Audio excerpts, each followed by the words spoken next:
Hello all, welcome to another episode of weekend vlog. இன்றைக்கி நம்ம ஒரு சண்டே vlog தான் பார்க்க போகிறோம். So Sunday morning to night என்னெல்லாம் பண்ணோம், எங்கெல்லாம் போனோம் அப்படிங்கிறத கண்டினியூஸாக இந்த வீடியோவில் பார்க்கலாம். மார்னிங் எழுந்திரிச்சோன்னா நான் பண்ணுற ஃபஸ்ட்டு விஷயம் பால்கனி டோர் ஓப்பன் பண்ணிவிட்டு அப்படியே கொஞ்சம் நேரம் வேடிக்கை பார்த்துட்டு என்னால் எவ்வளோ தண்ணி குடிக்க முடியுமோ அவ்வளோ தண்ணி குடிப்பேன். எம்டி ஸ்டொமக்கில் நம்ம தண்ணி குடிக்கிறது ரொம்பவே ஒரு நல்ல விஷயம்.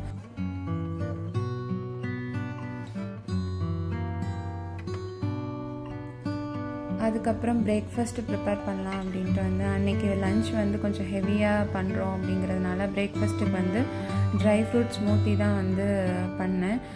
ட்ரை ஃப்ரூட்ஸ் நம்ம நைட்டே சோக் பண்ணி வச்சிடணும். மார்னிங் எழுந்திரிச்ச உடனே அதை மிக்ஸி ஜாரில் போட்டு நம்ம ஸ்மூத்தியாக நல்லா அரைச்சி குடிச்சிக்கலாம். இதோட ரெசிபி நான் ஆல்ரெடி ஷார்ட்ஸ் வீடியோவாக அப்லோட் பண்ணியிருக்கேன். கண்டிப்பாக செக் பண்ணி பாருங்கள்.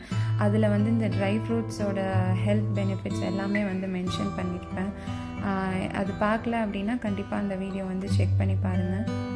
ஸோ மார்னிங் இந்த 1 கப் ட்ரை ஃப்ரூட் ஸ்மூத்தி எடுத்துக்கிட்டாலே கொஞ்சம் ஃபில்லிங்காக இருக்கும் அண்ட் இது ஹெல்த்தியும் கூட.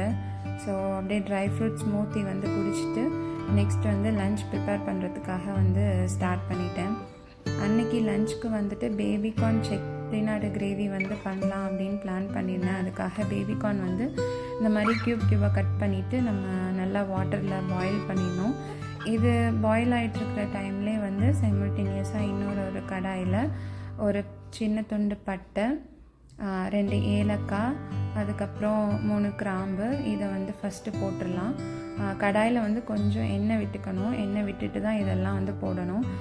இந்த ஸ்பைசஸ்லாம் போடுறீங்க அப்படின்னா 2 பேருக்கு இந்த அளவு கரெக்டாக இருக்கும். ஸோ நீங்கள் அதுக்கு தகுந்த மாதிரி போடுங்க. இதெல்லாம் கொஞ்சம் அதிகமாகிடுச்சினாலும் கிரேவியில் அதோட ஸ்மெல் ரொம்ப டாமினண்ட்டாக இருக்கும். அதோடய கொரியாண்டர் சீட்ஸு, பெப்பர் உங்கள் காரத்துக்கு தகுந்த மாதிரி போட்டுக்கலாம். ஜீரகம், சோம்பு இதெல்லாமும் ஆட் பண்ணி அதை நல்லா சாட்டே பண்ணிக்கணும். இப்போ இதை ஒரு மிக்ஸி ஜாரில் மாற்றிட்டு இது நல்லா ஒரு பேஸ்ட்டாக அரைச்சிக்கலாம்.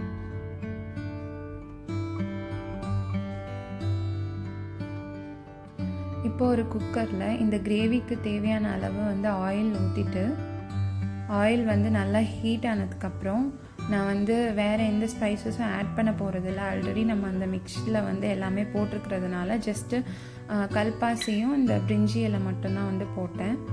கிரேவிக்கெலாம் நம்ம கல்பாசி யூஸ் பண்ணோம் அப்படின்னா அது அந்த ஸ்மெல் நல்லாயிருக்கும். ஸோ அது யூஸ் பண்ணிக்கோங்க. அண்டு ஃபைனாக சாப் பண்ணி வச்சுருக்கிற 2 மீடியம் சைஸ் ஆனியன் போட்டுக்கிட்டேன். அது நல்லா க்ளாஸியாக வந்ததுக்கப்புறம் கட் பண்ணி வச்சுருக்கிற டொமேட்டோவையும் ஆட் பண்ணிடலாம். நான் 2.5 டொமேட்டோஸ் எடுத்துக்கிட்டேன்.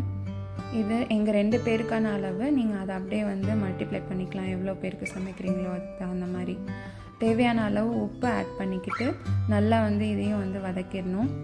அதுக்கப்புறம் இதுக்கு தேவையான மசாலா, மஞ்சள் தூள், அதுக்கப்புறம் மிளகாத்தூள். நான் ஆல்ரெடி பெப்பர் போட்டுக்கிறதுனால கொஞ்சம் காரம் கம்மியாக தான் போட்டுக்கிட்டேன் மிளகாத்தூள். அண்டு கலருக்காக காஷ்மீரி சில்லி பவுடரும் கொஞ்சம் ஆட் பண்ணிக்கிட்டேன். ஸோ இதெல்லாம் போட்டுட்டு அந்த மசாலாவோட பச்சை வாசனை போகிற வரையும் நல்லா வதக்கிடணும். இதெல்லாம் வதங்கினதுக்கப்புறம் நம்ம அரைச்சி வச்சுருக்கிற அந்த பேஸ்ட்டையும் இதிலே ஆட் பண்ணிக்கலாம். இதையும் நல்லா ஆட் பண்ணிவிட்டு நல்லா வதக்கிக்கணும். அதோட பச்சை வாசனையும் போயிடணும். இப்போ பார்த்திங்கன்னா நல்லா வதங்கிடுச்சு. ஸோ இந்த ஸ்டேஜில் என்ன பண்ணலாம் அப்படின்னா நம்ம பாயில் பண்ணி வச்சுருக்கிற அந்த பேபிகார்ன் அதையும் இந்த கிரேவியோடய ஆட் பண்ணிடலாம். அதுக்கு முன்னாடி ஒரு மிக்சர் ஜாரில் தேங்காய், சோம்பு, கசகசா இருந்தாலும் போட்டுக்கலாம், முந்திரி இருந்தாலும் போட்டுக்கலாம். நான் வெறும் தேங்காயும் சோம்பும் மட்டும் பேஸ்ட்டாக அரைச்சி எடுத்துக்கிட்டேன். ஸோ இப்போ இதில் நல்லா எண்ணெய் பிரிஞ்சு வந்ததுக்கப்புறம் நம்ம பாயில் பண்ணி வச்சுருக்கிற அந்த பேபிகார்னையும் இதோடய ஆட் பண்ணிடலாம்.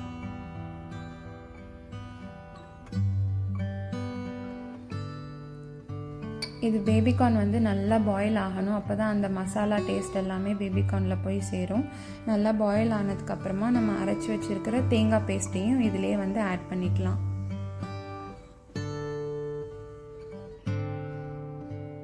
ஆட் பண்ணிவிட்டு நல்லா மிக்ஸ் பண்ணி விட்டுட்டு இப்போ நம்ம குக்கரில் வந்து மூடி போட்டுட்டு ஒரு ஹை ஃப்ளேமில் ஒரு 3 விசில் விட்டு இறக்கணும் அப்படின்னா நம்மளோட பேபிகார்ன் செட்டிநாடு கிரேவி வந்து ரெடி ஆகிடும்.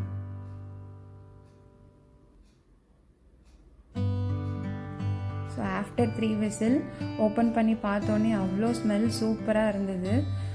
கண்டிப்பாக வந்து இந்த ரெசிபி நீங்களும் ட்ரை பண்ணி பாருங்கள். அந்த கிரேவியோட டெக்ஸ்சர் எல்லாமே வந்து கரெக்டாக இருந்தது. ஃபைனலாக வந்து ஃபைனாக சாப் பண்ண கொரியாண்டர் லீவ்ஸும் புதினாவும் கண்டிப்பாக சேர்த்துக்கோங்க. அப்போ புதினா சேர்க்கறதுனால கிரேவி வந்து இன்னுமே டேஸ்ட்டாக இருக்கும். அவ்வளோதான், நம்மளோட செட்டிநாடு பேபிகார்ன் கிரேவி வந்து ரெடி ஆயிடுச்சு. ஸோ இது வந்து நம்ம சப்பாத்தி கூட இட்லி தோசை கூட எதுக்கு வேணாலும் வந்து நம்ம சாப்பிட்டுக்கலாம். நான் வந்து அன்றைக்கி வெறும் பிளெயின் தேங்காய் பால் புலாவ் வந்து பண்ணியிருந்தேன் லஞ்சுக்கு. தேங்காய் பால் புலாவ் அண்ட் இந்த கிரேவி சாப்பிட்றதுனால செமையாக இருந்தது. அன்றைக்கி கிளைமேட்டும் நல்லா இருந்தது. ஸோ அப்படியே என்ஜாய் பண்ணிவிட்டு என்னோடய லஞ்சை சாப்பிட்டு முடிச்சிட்டேன். லஞ்ச் செஞ்சு முடிச்சுட்டு எப்பொழுதுமே கிச்சன் வந்து க்ளீன் பண்ணிவிடுவேன். இப்படி க்ளீனாக இருந்தால் தான் எனக்கு பிடிக்கும்.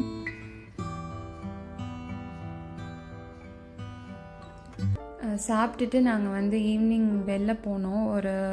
ஒரு பிளேஸ்க்கு போகலாம் அப்படின்னு பிளான் பண்ணியிருந்தோம்.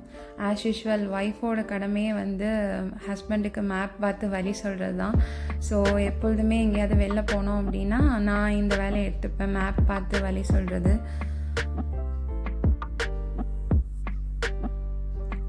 பெங்களூரில் வந்து ஒரு ப்ளஸ்ஸே இந்த மாதிரி ரோட்ஸில் வந்து நிறைய ட்ரீஸ் இருக்கும். பார்க்கவே வந்து அழகாகவும் இருக்கும். பெருசாக வந்து வெயில் தெரியாததுக்கு இதுவும் ஒரு ரீசனாக கூட இருக்கலாம். ஸோ நாங்கள் போகிற பிளேஸ் வந்து கொஞ்சம் எங்கள் வீட்டிலேருந்து டிஸ்டன்ஸ் தான். பட் ஸ்டில் அங்கே அந்த மால் வந்து போய் பார்க்கலாம் அப்படிங்கிறதுக்காக தான் வந்து நாங்கள் போனோம்.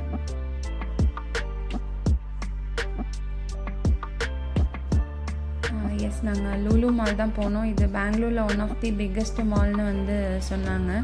ஸோ அதனால் இங்கே போய் பார்க்கலாம் அப்படின்ட்டு அன்றைக்கி லூலு மால் தான் போயிருந்தோம்.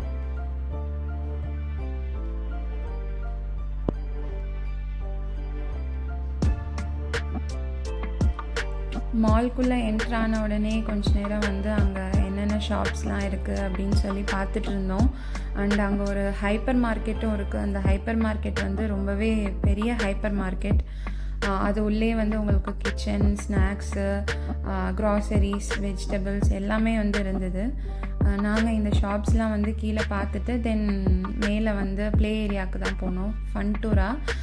இங்கே வந்து நம்ம ரீசார்ஜ் பண்ணிக்கணும். ஒரு கார்டு கொடுப்பாங்க. ஸோ 1000 rupees 2000 rupees இந்த மாதிரி நம்ம ரீசார்ஜ் பண்ணிட்டோம் அப்படின்னா அங்கே இருக்கிற கேம்ஸில் வந்து நம்ம என்ன வேணாலும் வந்து விளையாடிக்கலாம். அண்ட் ரீசார்ஜ் முடிஞ்சிருச்சு அப்படின்னா எகெயின் நம்ம வந்து ரீசார்ஜ் பண்ணிக்கலாம். இங்கே வந்து கிட்ஸ்க்கு மட்டும் இல்லாமல் பெரியவங்க வரையும் விளையாடுற மாதிரி நிறைய கேம்ஸ் இருந்தது. நிறைய விஆர் கேம்ஸ் இருந்தது. அண்ட் கிட்ஸ் விளையாடுறதுக்கும் வந்து நிறைய இன்ட்ரெஸ்டிங்கான கேம்ஸும் இருந்தது. இந்த ஃபன்டூரா மட்டுமே வந்து 2 floors கிட்டே இருந்தது. கீழே இருக்கிற ஃப்ளோர்ஸில் வந்துட்டு நார்மல் கேம்ஸ் இந்த மாதிரி இருந்தது. மேலே இருக்கிற ஃப்ளோர்ஸ்லேயும் வந்து ட்ராம்பிளின் இந்த மாதிரியெல்லாம் இருந்தது. ஸோ ஃபஸ்ட்டு நாங்கள் ஒரு டைம் அதை ஃபுல்லாக வந்து சுற்றி பார்த்துட்டு அதுக்கப்புறம் தான் வந்து விளையாட ஸ்டார்ட் பண்ணோம். நாங்கள் இந்த ரைட் போனோம். இந்த ரைடு வந்து நல்லா இருந்தது. ஒவ்வொரு ரைடுக்குமே ஒவ்வொரு ரேட் வச்சுருப்பாங்க. 100 rupees இல்லை 150 rupees per person அப்படின்னு சொல்லிட்டு. ஸோ நம்ம கார்டு ரீசார்ஜ் பண்ணியிருக்கிறதுனால அதை யூஸ் பண்ணி எல்லா ரைடும் வந்து போய்க்கலாம்.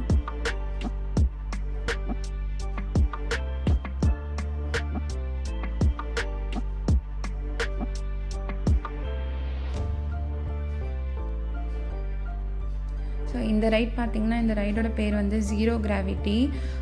அது வந்து நல்ல ஸ்பீடாக சுற்றும். உள்ளே வந்து கிராவிட்டி இல்லாததுனால பீப்புள்ஸ் எல்லாமே போயிட்டு அந்த வாலில் அட்டாச் ஆன மாதிரி ஆகிடுவாங்க. அதுக்கு அவ்வளோ சவுண்டு, அவ்வளோ க்ரௌடாக இருந்தது அந்த ஒரு ரைடுக்கு மட்டும். எப்பொழுதுமே அந்த ரைடு வந்து போயிட்டே இருந்துகிட்டே இருந்தாங்க. நாங்கள் கொஞ்சம் லஞ்ச் ஹெவியாக சாப்பிட்டதுனால இதெல்லாம் ட்ரை பண்ணலை.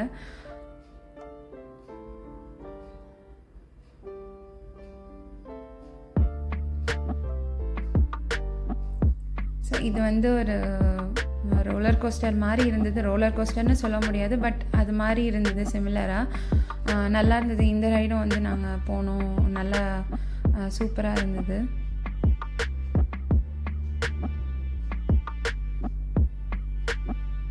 ஸோ கிட்ஸோடலாம் போனோம் அப்படின்னா அவங்களும் என்ஜாய் பண்ணுவாங்க, நம்மளும் வந்து என்ஜாய் பண்ணலாம். பெங்களூரில் இருக்கீங்க அப்படின்னா கண்டிப்பாக வந்து லூலு மாலில் இந்த ஃபன் டூராக போய் பாருங்கள், ரொம்பவே வந்து சூப்பராக இருந்தது. ஸோ கீழே இருக்கிற ஃப்ளோர்ஸ் எல்லாம் வந்து சுற்றி பார்த்துட்டு நெக்ஸ்ட்டு வந்து மேலே இருக்கிற ஃப்ளோருக்கு போனோம். இங்கே வந்து ட்ராம்பலின் இருந்தது, இதுக்குமே வந்து செப்பரேட் சார்ஜு. ஸோ 30 மினிட்ஸ்க்கு இவ்வளோ சார்ஜ் அப்படின்னு வச்சுருப்பாங்க. அண்ட் நான் ஃபஸ்ட் டைம் இந்த ஜிப்லைனில் போனேன். அண்டு அதோடய ஸ்பீட் வந்து நம்மக்கிட்ட தான் கண்ட்ரோல் இருக்கும். ஸோ நம்ம எவ்வளோ ஸ்பீடாக வேணாலும் போய்க்கலாம். அவ்வளோ சூப்பராக இருந்தது. இந்த எக்ஸ்பீரியன்ஸே எனக்கு கொஞ்சம் டிஃப்ரெண்ட்டாக இருந்தது, நல்லா என்ஜாய் பண்ணி போனேன்.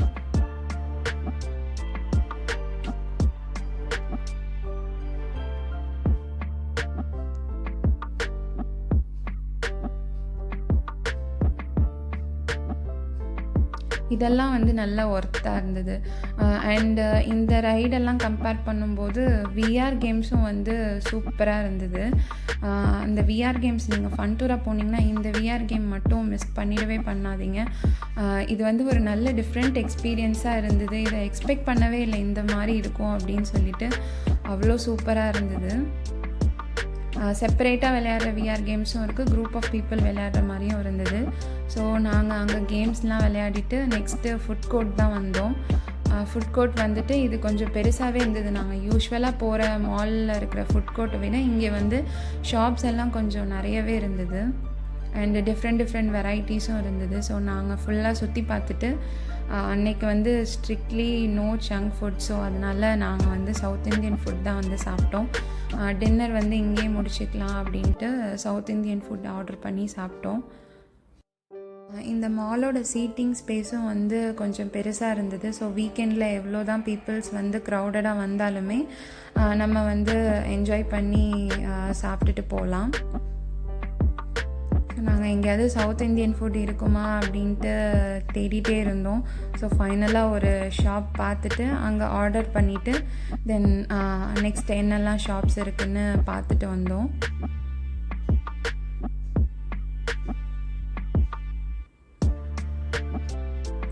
யூஸ்வலாக எல்லா மால்லேயும் இருக்கிற ஷாப்ஸ் தான் இருந்தது. பட் கொஞ்சம் அடிஷ்னலாக வந்து சைனீஸ் வெரைட்டிஸ் இதெல்லாம் கொஞ்சம் நிறையவே இருந்தது இந்த மாலில்.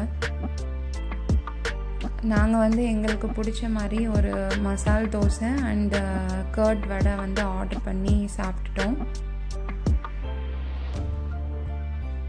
ஸோ இந்த வீடியோ உங்களுக்கு பிடிச்சிருந்ததுன்னா கண்டிப்பாக லைக் பண்ணுங்கள், ஷேர் பண்ணுங்கள் அண்ட் கமெண்ட் பண்ணுங்கள். அந்த டிடினெஸ் சேனலை சப்ஸ்கிரைப் பண்ணிக்கோங்க. தேங்க்ஸ் ஃபார் வாட்சிங்.